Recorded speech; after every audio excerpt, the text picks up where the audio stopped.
the South secedes. Yeah, every state starts to say we're not America anymore. Like immediately before he takes office. It's also crazy checking in on the headlines and you're like, nah, they said you're a chair basically. And you're like, fuck. yeah, dude. Yes. Fuck. You got Lincoln though. You know Lincoln. Well, we could maybe skip him because he'll be the whole fucking. Yeah. We could stop. Look, we could stop with Lincoln. Let's stop with Lincoln. And then you go on to some guys you're interested in after Lincoln. All right. Yeah, we're good. We can go as long as we want. How long have we been talking for? An hour. Okay. Well, you're not enjoying this? You're not having the time of your life? I'm having a great time. I knew you would. This is nice, right? I'm not having a great time. You're not having a great time? No, I'm not. I hate this. Decent time? Really? No, I'm having a good time. How much fun? You decide which one.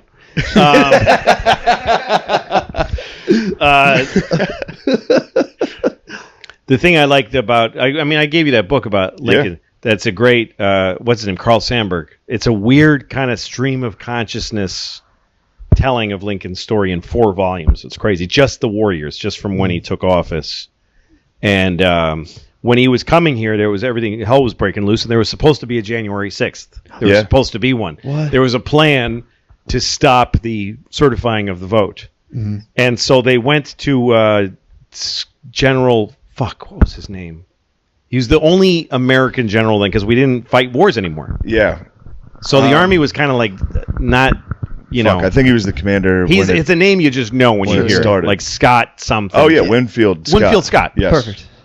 So they went to Winfield Scott, the guys running the government, and then they said, we think there's going to be this thing where they're going to try to stop the...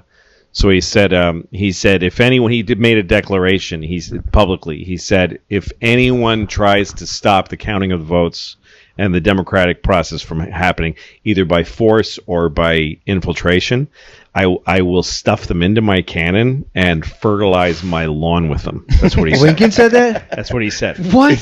No, Winfield Scott. Winfield Scott said that. Yeah, and what he did in real fact, because he was a really smart guy, he gave all of the Capitol police and all those guys that they had the day off. They said, go home. And he went and got policemen from Baltimore, from New York City, all kinds of like badass cops. And he had them in plain clothes all over the Capitol, heavily armed, but in plain clothes. So, and people know, so if somebody started something, the guy would just go like this or elbow him or whatever. Yeah. But the appearance was that it was peaceful and that there was no military presence. Whoa. But nothing happened.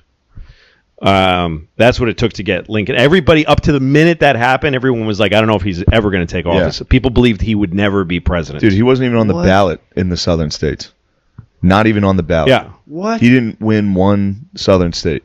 A lot of people, big people, who would be like whoever now, wrote long things saying, don't take office. Your presidency, your victory is hollow. It's not real. Not even just people from the South, but people from the North.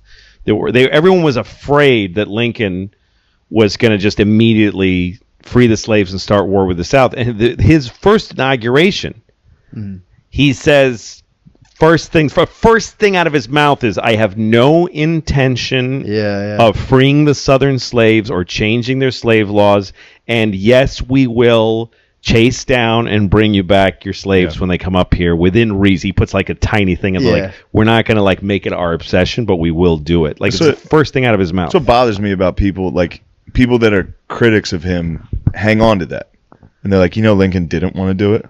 It's like, dude, the whole time that's what he wanted. Of course he did. That's what, again, it goes all the way back to the framers. They all wanted this to be a better country than it was. So they knew they couldn't create a nation without slavery. So they said, let's create a nation where people can change peacefully. They can change not only leadership, but the laws.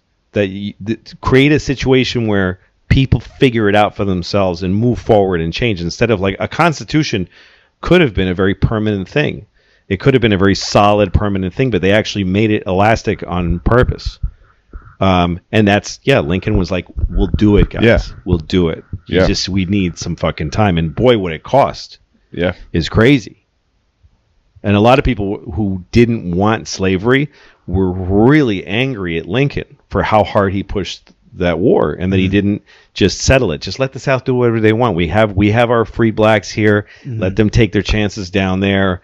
you're killing millions or however many fucking, I don't know how many people it was. Like 250,000 people died in the Civil War? Yeah, probably around there. Something like about how many we killed in Iraq in a day? Yeah. Pretty much. True. Yeah, for doing nothing. Less than Middle Eastern civilians. Yeah. Measure it in like Persian weddings. Yeah, exactly. But yeah, it was, Lincoln's the best.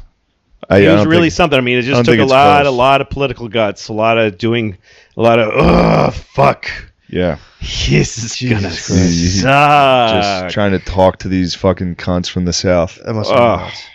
That it's just like, clearly this is for money. You know it's wrong.